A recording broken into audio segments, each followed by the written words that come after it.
Welcome to this video where we're going to go over how to use DataSnipper to do a cutoff analysis at Needles Incorporated. So you can read the background, and I'm going to assume you got DataSnipper installed correctly. So now we're going to go down and actually do the work and then interpret the results. So first thing we're going to do is pull up the file.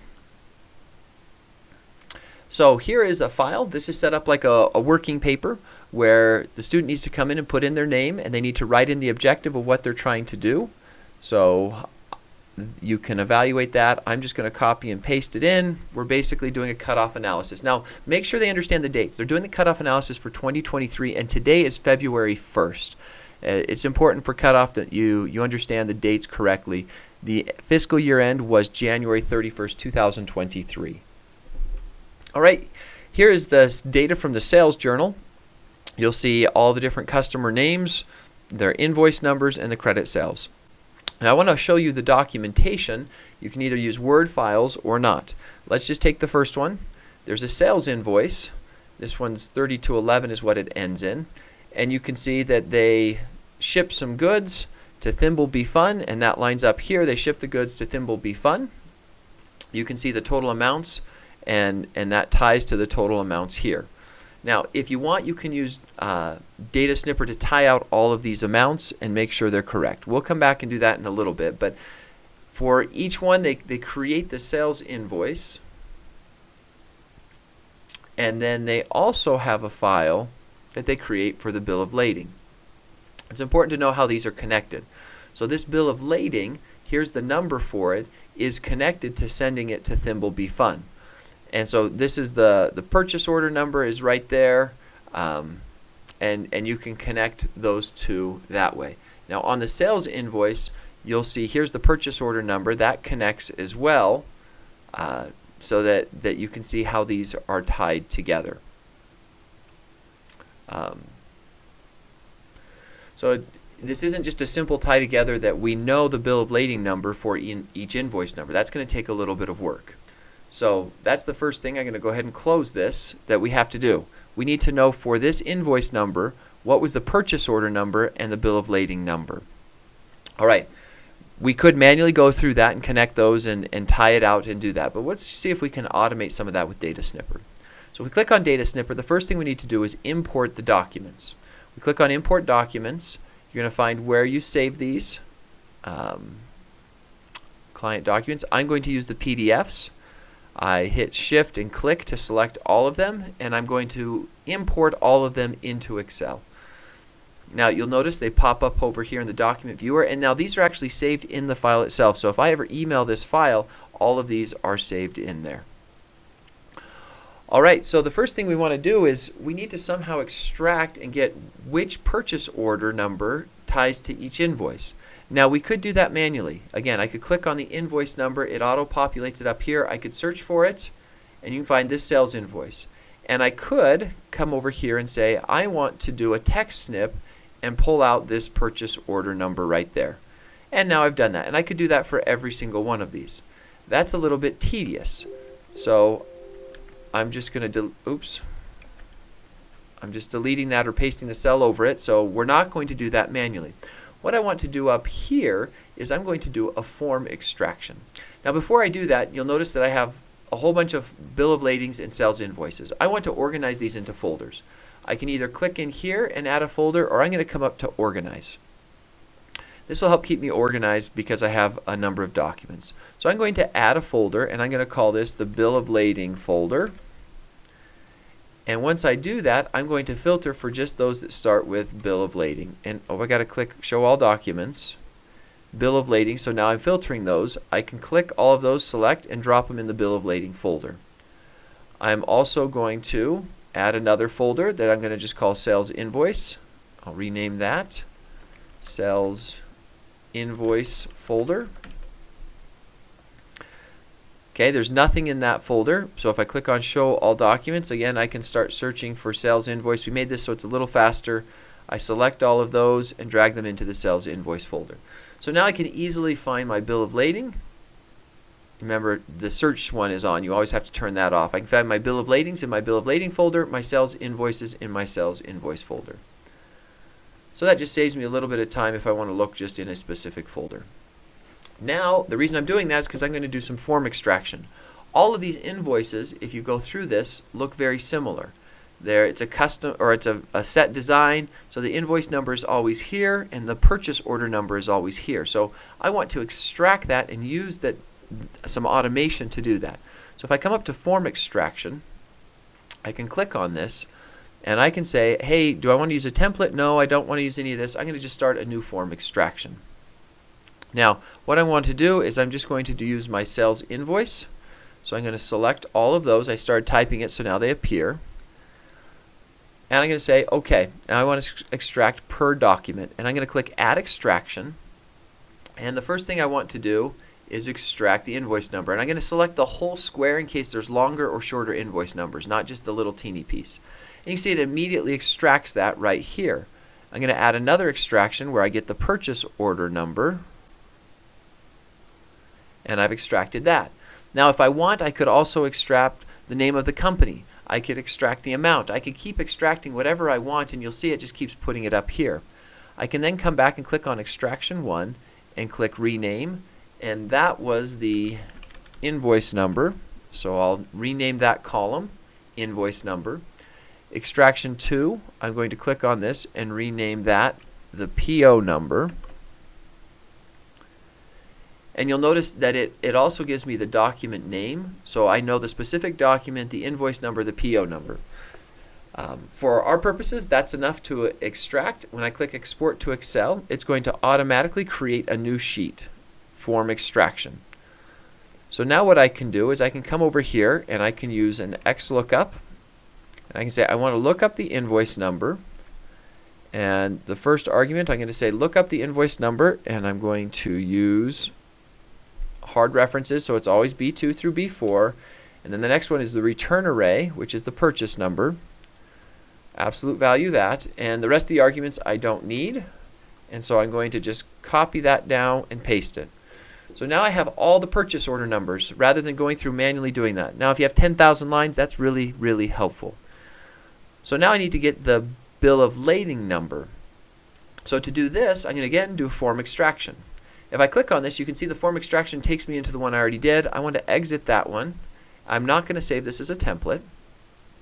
It's not going to change any of the results I already imported, but I'm going to start a new form extraction. For this one, I want all of my bill of ladings. Okay, so bill of ladings, you can see I've got a bill of lading up here, and I've got a purchase order number right here. So I want to add an extraction, and I'm going to select my bill of lading, and we made this easy by making all the bill of ladings follow a similar pattern. There's some slightly different colors, but again, we wanted to make it easier for you so you're not spending tons of time extracting. We're going to add another extraction to get the PO number, and again, I'm going to make it larger in case there is a larger PO that I can collect all of that information.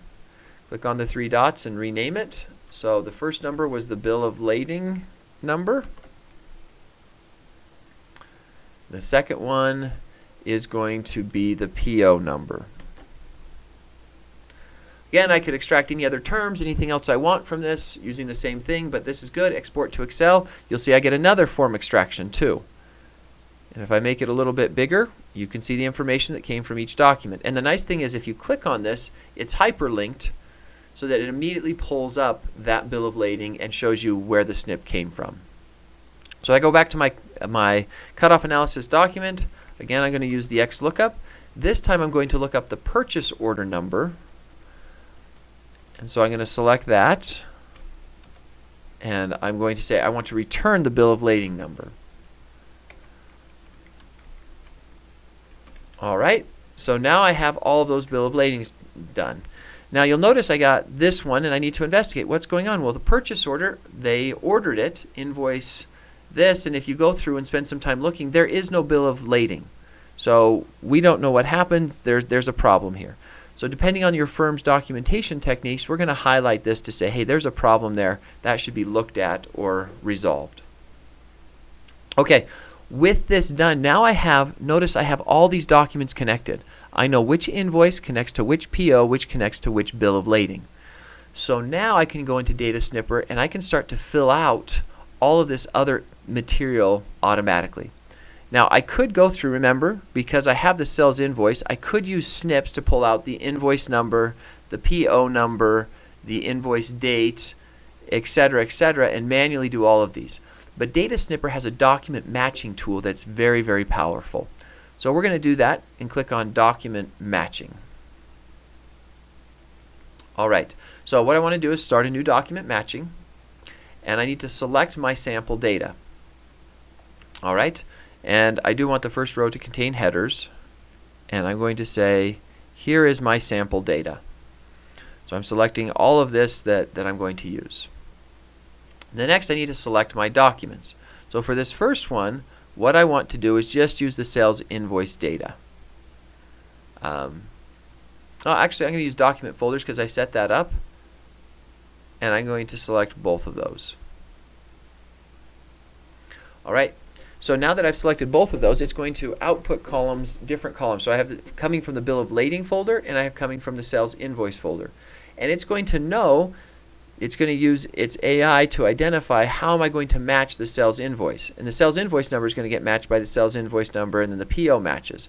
So what I can do is say, here's the input columns. I have date, customer name, invoice number, etc. from all of the input. What are the output columns that I want? And we'll start over in sales invoice.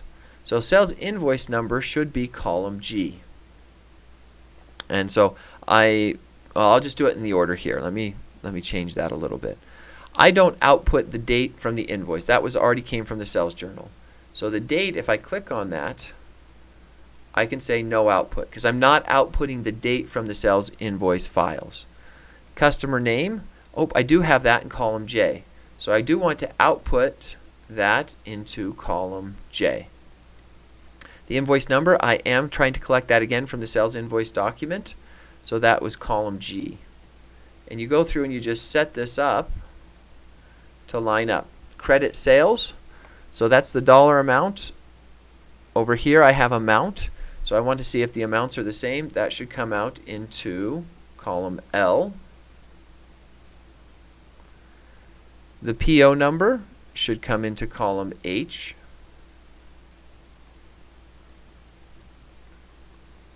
A, B, C, D, F, G, H, there we go. And the bill of lading number, I'm not outputting that.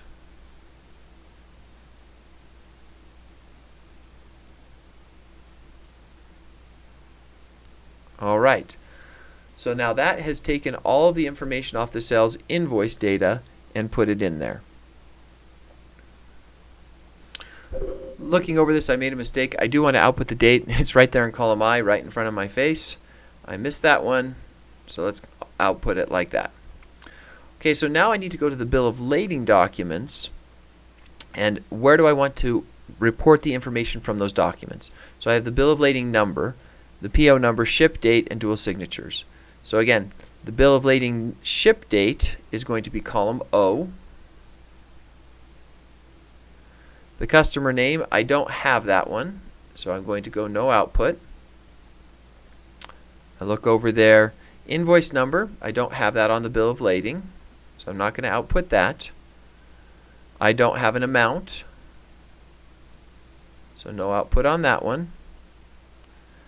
The purchase order number is in column N, and the bill of lading number is in column M. Alright, so now I have the basics of my document matching. I can say match all rows. Okay, so now it has extracted a lot of that information.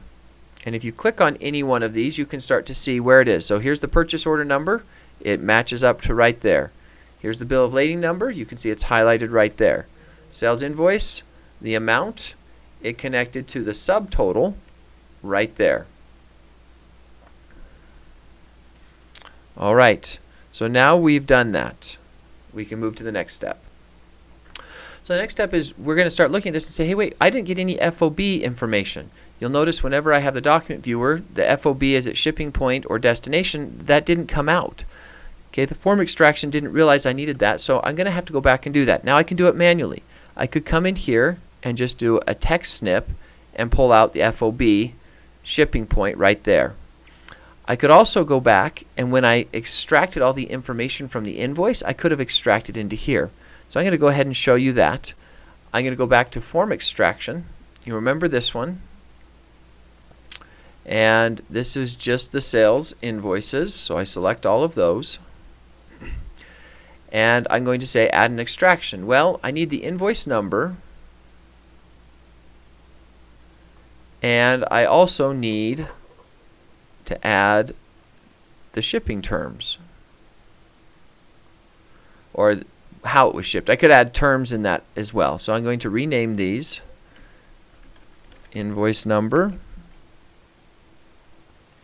and I'm going to rename this one FOB, and I'm going to say great, that looks good, export to Excel. Now you'll notice form extraction 3 looks a lot like form extraction 1, except this one I had PO, this one I put FOB. If you wanted before, and what you'll see in the solution manual says I did it just one time and I pulled FOB out here. Students probably won't have thought through everything, so they may do it twice, or you can give them a hint and do it once. Once you have that done, you can just do an XLOOKUP again, and this time I need to look up the invoice number, and I need to get the FOB information. Okay, copy that all down. Now you're going to see it's still tied. Each one of these, it changes to each one tied to that part in the invoice. But it doesn't look the same. If you want it to look the same, highlight the column next to it, use the Format Painter, and you can see, hey, there are no exceptions. There shouldn't be any exceptions here because it's just extracting it from the data source. Okay? Now, again, we don't have a bill of lading number. Why not? Well, we don't have a bill of lading number because there was no bill of lading created for this shipment. So that's going to be blank. Again, you can choose to highlight it. Those are going to be the documentation policies of your company. I'll go ahead and highlight those. Now, you'll notice in here, when we come to look at this bill of lading, I want to know what was the ship date. That's really important for determining cutoff. And also this internal control, did 2 people sign it? So you should see there should be 2 signatures for every single one. Now, it didn't extract the date because the date when the carrier or where the shipper actually signed it is down here. Now, that's not one we can just readily say it's going to extract because it's in different columns. It's not aware of that. We can do these manually. So to do this, we're going to do a text snip, and we're going to go in and we're going to extract it. Now, the nice part is if you go to this PO, it's going to pull up the bill of lading. So if you just mouse over once and scroll down, you can then say, there's the date. Actually, hold on. I'm going to hit escape. I'm going to do the date that the carrier signed it, the driver name, and it's going to extract that. I'm going to go down and do the next one, and I'm just going to do all of these just to extract the date. Now, it's not importing it as a date. It's just 3 numbers, and we can come back. You can do some formatting and things if you want to fix that. It's not the end of the world either way if you can interpret it. If you want to do cell formulas, then you will need to format that into a date and do some additional work. All right, this goes pretty quick. Just extracting all of those.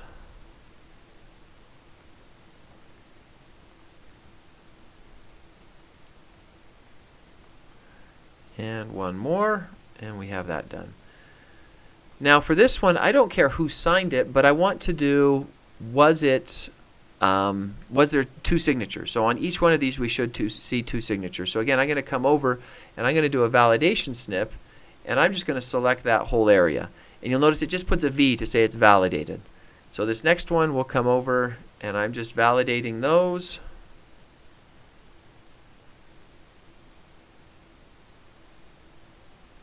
And if I click on here, it actually automatically takes it to the next cell, so I don't even have to mouse over. We have all of those validated. Now, this is another good point. Because it's easy to validate, are you actually thinking about what's going on? Is this a real signature? Is it not? Are these really the employees? Is this really the person, the transporter? You probably wouldn't know who all the carrier names are, but the employee names, you could go in and do additional testing to see, were these real employees? Does it match their signature card? That sort of thing, depending on the risk level and the audit procedure you're trying to do. But we've now validated all of those. So with the validation done, we've tied everything out. Now we need to do some thinking. Okay, so the whole purpose of this is to see, is there a cutoff problem? And again, this is really easy for students to miss this, that they start getting so caught up in the fun of just connecting it, they stop thinking. So what are we really looking for? I'm going to go ahead and just close the DataSnipper document viewer. If you want to see that, you can just come back up here. If you click on any one, it'll bring it up automatically. But now I can see a little bit more of the data.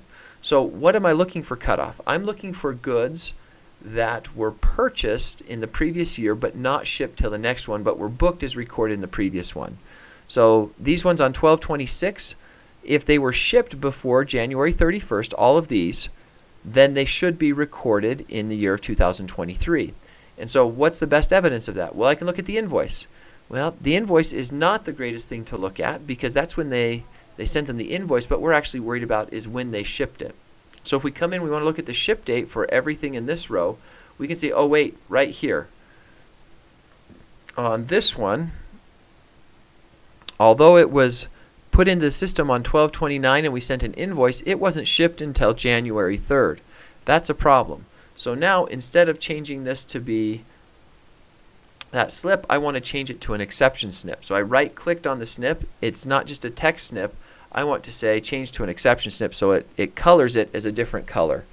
That one's a problematic one. I can also go back if I close this, and I can just compare the dates.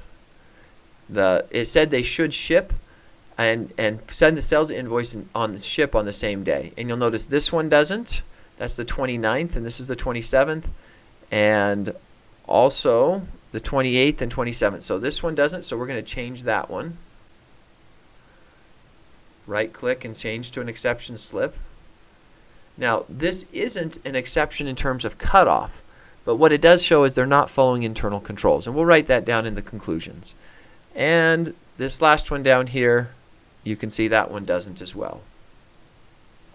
So I have a little bit of not following policy, that the ship date and the sales invoice date should be on the same date, and we've documented those. Now this one was particularly egregious because, hey, this was problematic. It was shipped last year, or it was put in as a sales for last year, but it wasn't shipped until January 3rd. So for that one, we're going to go ahead and say, just lost my mouse. We're going to come in here and say, were the goods recorded in the correct period? That's a no. And I'm going to just copy and paste in an explanation that the shipping contract was not signed until after year end. And that should actually be on 1/3. Okay, so there's a problematic one with that. These other ones, they all appear to be shipped in the correct period. So those ones are yeses, and that one's no. Now let's look at this one. It's shipped in the correct period, but we also have this FOB destination and FOB shipping point. Ooh, that's a good one to remind students. What's the difference? Well, destination is you record it, you own it until it actually arrives. So this one was sent on the right day, on 12/29 for the previous period. Destination, the shipping date matched 12/29. Now, does that mean it arrived by the end of the time? Well, that's a good question. If the students are enterprising, they can come in here and they can look on this invoice, and down here it's going to say, hey, shipment should arrive in 10 to 14 days. That's clearly not going to be in the right period, so no, this one is not recorded in the right period as well. And what I'm going to put in here is an explanation. Oops. Let me change that. I'm actually going to put in the explanation here. Let me just overwrite it.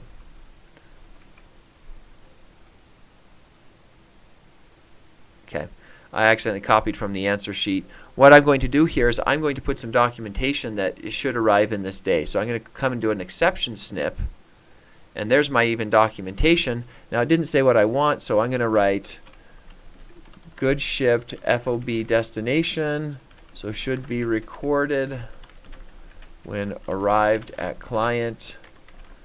Sales invoice says will be in 10 to 14 days. So now I've got good documentation. The person reviewing this can immediately see my reasoning why this is a no, and go on from there. Now, these ones all happened after year end. We're all recorded. Those ones are just fine. Now, do we have any exception snips? We can explain why those happened. So on this one, we had an exception snip for the ship date. And what we can write in here is the date of bill of lading is not the same as the sales invoice. And I just copied that in for all three of those. So now we know why there's an exception, and it explains it over here. And then we can see, is there anything else that's a problem? Any additional comments? And on this one, yep, it's missing the bill of lading. Okay, so now I've got all of that information. If you want, you can format all of it to look the same, so it's using the same font size and all of that. Now the real thinking, you've done all of that. Now what are the findings that you want to report? And I'm going to go ahead and just copy these in from the solution file and then walk you through so you don't have to watch me typing them. So first we say, hey, the invoice number 3218 is missing. Now I didn't highlight that. This is going to take a real keen eye from a student, but they should be pre-numbered, and if you come down here and do a sequence check, you can see sure enough, hey, that's missing. What's going on? Now that's a tricky one for students, but again, showing them professional skepticism, all the different things they should be looking at. Okay, we also noted the bill of lading is missing. We already spoke about that one. That's right here. The two invoices were incorrectly recognized as revenue. So those are these two right here. And so the student should adjust this. So here's the adjusting entry. Sales revenue and accounts receivable, you're going to have an adjusting entry, right? The description of why. Now notice you're also going to need an entry to cost of goods sold and inventory, but we don't have enough information to do that. And maybe bad debt expense and allowable for doubt accounts would also have to be tested and adjusted. So there needs to be follow-up for the other half of this entry. We do know that we have enough information for this half, but the student should be able to highlight, hey, there's another half to the entry. Drill that into them, because this is common. Beginning auditors will get half the entry, but they'll miss the other part. And then finally, we have that there's the 4 examples of the bill of lading being signed on a different date than the dates on the sales invoice, and that says that shouldn't happen. So need additional follow-up, especially if you're relying on internal controls and seeing what's going on there, because you probably have a control weakness going on that they're not following the procedures as they're supposed to. So lots of good pieces in here. Like all the EY cases, you're welcome to come in and change this. If you want to not have this be a sales invoice, you can go change the documents. You could add in 18. You could delete the double signature so that there's only one, etc., etc., etc. Have fun playing with it. But that gives you how to use DataSnipper to make this a lot better. Now the students, one final point, the students might say, well, that took a lot of work. And it did for them, but imagine how much faster this is to review. I can immediately see the work they've done. I don't just have to rely that they went and looked at it and copied the right thing down and maybe did false sign-off and some of these other negative behaviors. I can see the work directly. I can see what was validated. I can see the exceptions. And so it's going to very much speed up the review process, and your documentation quality is much, much higher, so that if your work is ever reviewed, you can see why you made the choices you did.